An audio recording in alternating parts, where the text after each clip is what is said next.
Mən ümumiyyətlə ekstrasensliyə, hansı bir fövqəli qüvvəyə həmişə inanmışam. Əslində biz Peymanla planlaşdırılmamış bir tanışdığımız oldu. Söhbət bizim o ilk görüşümüzdən və aldığım təəssüratdan gedir. Görüş baş tutdu və işgüzar bir söhbət oldu, maraq bürüdü. Birinci plana Peymanın deyəcəklərini qoydum ki, təbii ki, özümlə bağlı suallar verdim. Elə birinci, ikinci cümlələrdən elə faktları sadaladı ki, mən dəqiq sizə əmin edirəm ki, o bunları heç yandan bilə bilməzdi. Hətta elə şey var ki, bunu ancaq mən bilirdim. İkinci şəxs belə bilə bilməzdi. Sadaladığı faktlar artıq elə bir həddə gəlib çatdı ki, və mən inandım. Nə qədər də ictimaiyyət arasında olsam da, amma elə şeylər var ki, bunu heç kim bilmir. Bu mövzuda olan söhbətimizin bir neçə dəqiqəsindən sonra maraq adamı bürüyür və proqnoz istəyirsən.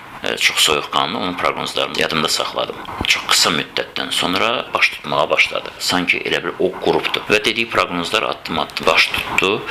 İçində pis olanları da var idi. Hansılar ki, doğrudan da baş tutdu və sanki bir xəbərdarlıq kimi oldu. Və mən dərhal yığdım onun özündən. Dedim ki, Peyman, belə bir məsələ var. Ona da bir əlac tapıldı və tövsiyələrini verdi. Çıxış yolunu axtaranda da belə necə baş verəcəyinə qədər dedi və inanın ki, o da olduğu kimi baş tutdu. Yəni, bu mənada mənim üçün çox maraqlı gəldi və bu adi insan şuuru ölçüsü ilə ölçülmür. Bu cəhalət deyil. Bugün o cəhalət kimi qəbul etdirmək istəyənlər, təqdim eləmək istəyənlər təəssüf ki, özləri də əslində cəhalətdə olduğunu hələ anlamırlar. Neyse.